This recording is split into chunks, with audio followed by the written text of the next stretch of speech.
Operation Sindoor ಬೆಂಬಲಿಸಿ ವಿಜಯಪುರದಲ್ಲಿನ ಮಾಜಿ ಸೈನಿಕರು ಸಂಭ್ರಮಾಚರಣೆಯಲ್ಲಿ ತೊಡಗಿದ್ದರು. ದೇಶಪರ ಘೋಷಣೆಗಳನ್ನು ಕೂಗಿ ಸಾರ್ವಜನಿಕರಿಗೆ ಸಿಹಿ ಹಂಚಿ ಪಟಾಕಿ ಸಿಡಿಸಿ ಪರಸ್ಪರ ಸಂಭ್ರಮಿಸಿದರು.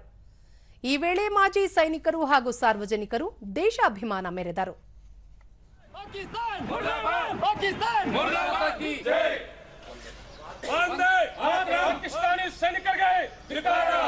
पाकिस्तानी सैनिकों के धिक्कार, भारत माता की जय, वंदे मातरम, भारत माता की जय, छत्रपति शिवाजी महाराज की जय, संगोली रायता की नरेंद्र भाई मोदी जी की तुम आगे बढ़ो.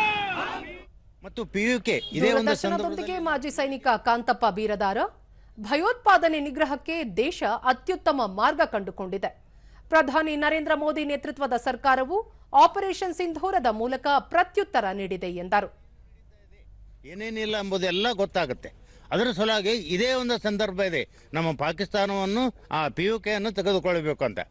ಮತ್ತು ನಾವು ಮಾಜಿ ಸೈನಿಕರು, ಈ ಮಾಜಿ ಸೈನಿಕರು ಯಾವಾಗ ಬೇಕಾದರೂ ಕರೆದರೆ ನಾವು ಈ ಸದ್ಯ ಹೋಗ್ಲಿಕ್ಕೆ ತಯಾರಿದ್ದೇವೆ, ನಮ್ಮ ಪ್ರಾಣವನ್ನು ಕೊಡ್ಲಿಕ್ಕೆ ತಯಾರಿದ್ದೇವೆ.